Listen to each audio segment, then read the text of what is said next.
Jadi ceritanya hari ini mau ngerekam podcast doang sih awalnya, tapi kayaknya ya udahlah sekalian bikin video juga buat YouTube karena udah berapa minggu ya aku nggak posting, tapi ya sudah lah ya. So hari ini aku lupa sih sebenarnya tahun lalu tuh kita pindahan exactly tanggal berapa, tapi yang pasti bulan Agustus adalah bulan kita setahun tinggal di Mini Responsible House, karena inget banget waktu itu pindahan ke Mini Responsible House itu di bulan Agustus tahun lalu. So it's been a year. Tanggal 13. Oh really? Iya. Was it? Karena ulang tahun Amelie kita udah di sini tahun lalu. Okay. Yeah, so there it is. It's been exactly a year that we've been living in Mini Responsible House. So I thought it would be fun to talk more actually about it. Dan aku udah bikin beberapa pertanyaan buat Aldi. But I haven't had any questions for you. It's okay, we can talk. I can ask these questions to myself as Okay. well. So nih, waktu pertama kali aku keidean bikin rumah skinny house ini, and then I told you kayak ini mau rumahnya pengen eco-friendly apa segala macam. So what do you have in mind at the time? Okay. But the Nyambung kayak first gimana? thing you told me was an environmental friendly house. It was skinny house. Oh iya, skinny house, benar-benar. Sebenarnya proses kita ngedesain ini tuh lumayan menyenangkan ya. I was the one who come up with the very basic design of this house. Yeah. Hah. Yang tiga lantai waktu Oh itu. iya, benar-benar. So kalau misal kalian lihat pitch deck dokumen kita, jadi kan kita itu waktu ngedesain rumah ini dan kita mulai cari-cari si arsitek, kita tuh sebenarnya udah bikin pitch deck dokumen. Nanti linknya bisa gue kasih deh di captionsnya video ini.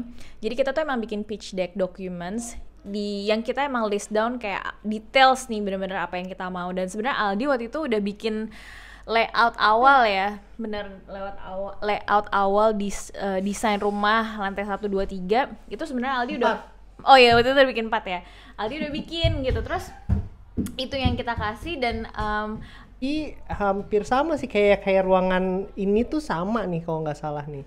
Ini dapur Ruangan sama dapur ruang tamu ini ya. ya, ada dapurnya di sebelah sana, terus lounging area sebelah sana. Di sini ada kitchen island, you wanted it. Ini hampir mirip sih. Iya. Yang bawah sama yang atas yang beda. Iya, oke. Terus satu feature yang very distinctive banget dan setiap kali orang banyak nanya itu kan adalah fitur grey water recycling system di rumah kita kan gitu. Nah, Aldi tuh 10 tahun ngerjain sanitasi, so what do you think about our system? Are you happy with it? I'm 87.9% happy.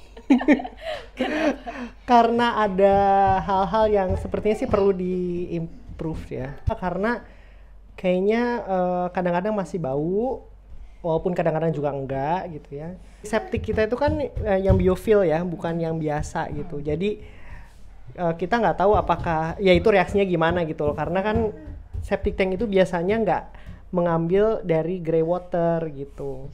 Jadi pure dari black water. Black water itu kan sisa buangan kita ya, plus air penggelontoran air bersih gitu. Nah dengan adanya grey water ini kan kandungan organiknya tinggi nih. Nah jadi deg-degan, mestinya sih nggak apa-apa sih, bismillah ya. But that was very interesting loh, karena kemarin waktu itu kita lagi bikin podcast episode juga sama salah satu direktur sanitasi di Kementerian PUPR dan bareng Mas Kibo juga, arsitek rumah kita ini. Dan Pak Pras itu direktur sanitasinya PUPR, kalau Pak Pras bilang bahwa sebenarnya rumah yang benar adalah rumah yang si air grey waternya itu harusnya masuk septic tank juga gitu. So berarti kita sebenarnya udah benar kan ya? Ya sudah benar sih. Memang SNI-nya guys, septic tank itu ada SNI-nya ya. Ada yang sistem terpisah, jadi black water doang. Ada juga yang digabung black water dan grey water. Grey water tuh yang dari cucian dan air mandi, cuci tangan segala macam gitu. Oke, so Menurut kamu gimana? I'm happy. Kalau Aldi kan bilang tuh airnya bau ya, tapi kalau aku sih enggak ya. I mean, I don't feel like there is a mild scent, tapi menurut aku tuh nggak sampai yang ngeganggu banget gitu, jadi masih biasa aja sih kalau menurut aku. And I'm pretty happy with waktu awal-awal sih, emang waktu pertama kali tuh emang itu distinctive bau gitu, tapi setelah kita upgrade, yang di tweak sedikit, akhirnya itu sebenarnya udah oke sih kalau menurut aku. So I think it's fine, so I'm pretty happy. Cuman emang yang bikin PR sih kita harus maintenance ya, which is sebenarnya semua rumah ya itu harus di maintain gitu. Jadi kita punya grease trap yang memang harus dibersihkan secara reguler. Itu memang agak PR dan lebih susah ngebersihinnya dibanding kita ngurusin komposter, tapi I think it's still okay lah gitu. Dan the fact that kita saving a lot of water, karena setiap kali flushing toilet itu, toilet kita tuh sebenarnya udah eco toilet ya, tapi di situ aja udah dibilangin sekali flush itu 3,5 liter untuk yang air kecil dan 4 liter untuk yang air besar gitu. Jadi we actually save a lot of water, so I'm pretty happy with it. Yeah, me too. Terus plus sebenarnya air grey water itu kan mencemari gitu loh. Mencemari got ya. Kenapa got-got di permukiman di Indonesia itu bau? Itu karena grey water. Grey water jelasin dulu. Grey water itu air cucian. Cuci piring, cuci tangan, mandi, cuci baju, itu tuh grey water. Nah, kalau itu langsung dibuang itu mencemari. Mencemarinya apa ya? Jadi hitam, jadi gelap, jadi keruh, jadi bau. Nah, dengan kita tidak ada direct discharge ya, grey water ke selokan, itu tuh sudah membuat perasaan nyaman gitu.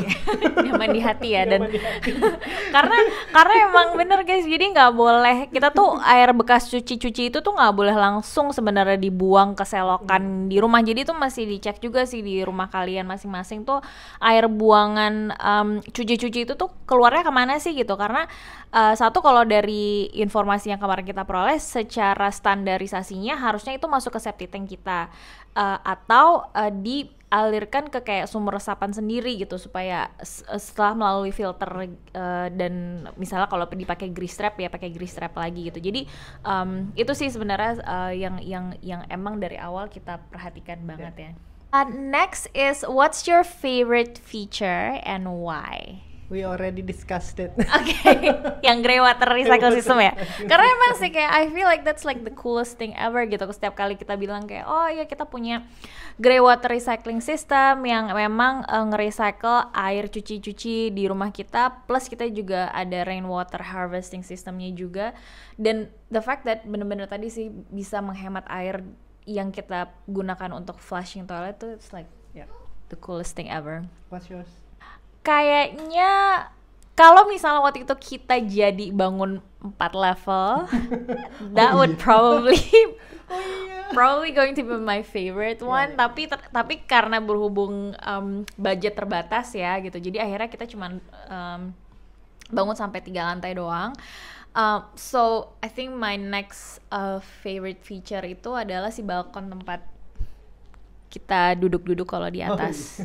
Jadi di atas itu tuh kita punya balkon buat duduk-duduk. Kalau siang sih panas banget, tapi it's a very nice place untuk duduk kalau pagi-pagi. Kalau sore soalnya juga panas karena kena matahari sore. Jadi paling enak sih kalau pagi-pagi tuh duduk di situ, bisa sambil kerja, ngopi, sarapan, me time gitu. I love it. Ceritain dong, what would be the 4th floor? The 4th floor would have been my full-blown edible garden, supposedly. Jadi kayak niatnya tuh pengen di lantai 4 itu kayak dak kosong gitu, dan itu bakal jadi kayak urban garden, our own little urban garden gitu. Jadi yang bisa nanam-nanam tanaman segala ya, my veggie garden lah basically gitu. Tapi akhirnya sih nggak apa-apa juga karena we do have this balcony garden yang bisa dimaksimalin sih sebenarnya gitu. Dan I think I'm fine with this. Dan plus juga di area papa mamaku yang kita collab sama kebun kumara, I think that's also pretty cool. Dan itu sih sebenarnya yang pengen bisa dimaksimalin lagi. So it's like compensate my disappointment of not having the 4th floor. Your least favorite? My least favorite apa ya? Kamu dulu deh. My least favorite would be Gak ada sih kayaknya. I don't have any. Kamu bukan yang nggak suka tuh yang keluar ini? Ya, that would be my least favorite kayaknya sih. Ya. Describe itu. Si balkon yang tadi Denia cerita, yang ada si super mini micro urban garden. itu sebenarnya terbuka, itu area terbuka. Walaupun ada fasadnya ya. Jadi ada fasad untuk menghalangi pandangan dari luar gitu ya. Walaupun gak 100% juga dihalangi. Tapi itu sebenarnya area terbuka, artinya di atasnya tuh nggak ada atapnya. Artinya kalau misalnya hujan itu basah. Nah, ya either hujan atau tidak hujan sebenarnya ya ketika pertama kali pindah ke sini.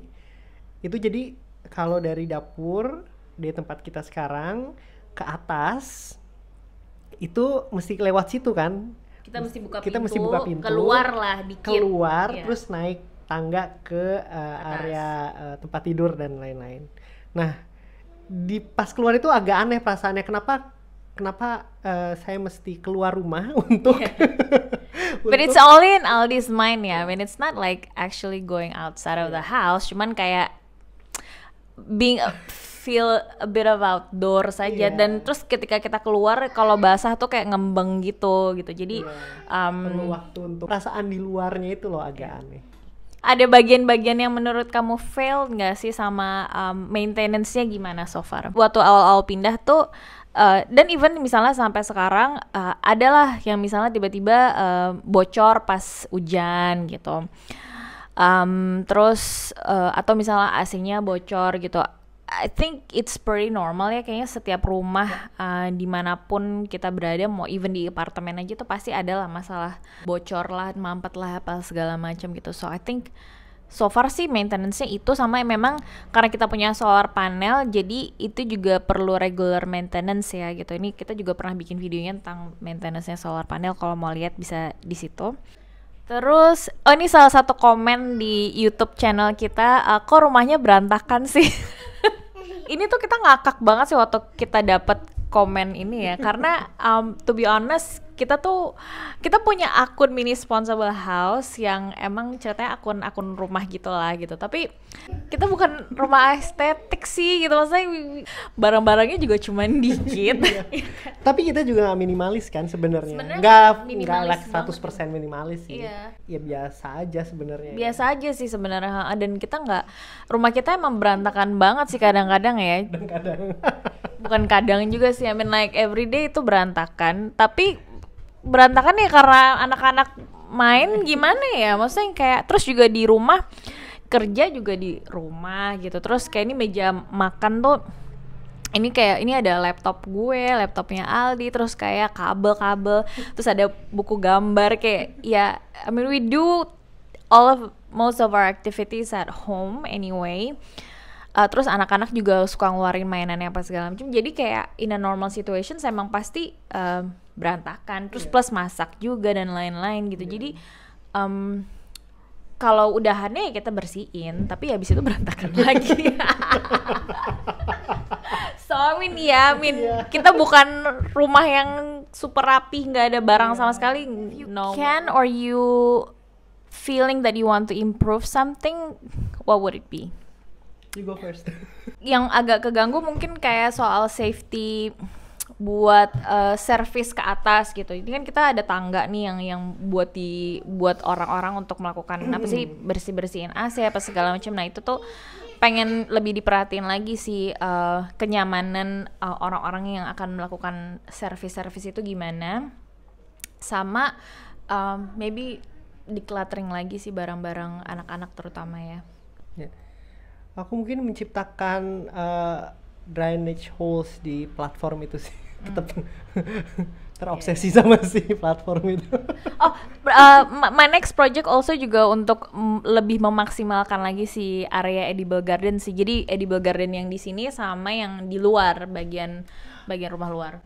I know, ini kembali ke grey water ya sebenarnya. Jadi salah satu yang kita lakukan adalah untuk memperbaiki sistemnya adalah memperbaiki inputnya. Jadi inputnya apa? Grey water itu yang paling parah kandungan organiknya itu kan dari kitchen sink ya, karena ada bekas makanan, ada bekas masakan gitu ya. Perbaiki inputnya tuh artinya eh, tempat makan atau alat masaknya yang pertama kali itu dibilas dulu, nggak pakai sabun, dibilas dulu sehingga dia bersih ya, terbawa airnya. Nah tapi airnya itu nggak dibuang ke sistem tapi dibuang ke si Tanaman ini. Nah supaya tanamannya nggak rusak, pengennya tuh punya apa ya, tempat kotak yang bisa menyaring si air itu gitu. Udah ada sih sebenarnya si pot khusus gitu ya, cuman kayaknya kapasitasnya kurang besar gitu. Terus last questions. Is this going to be our forever home? Gimana, Mas? Why not? You're okay with it?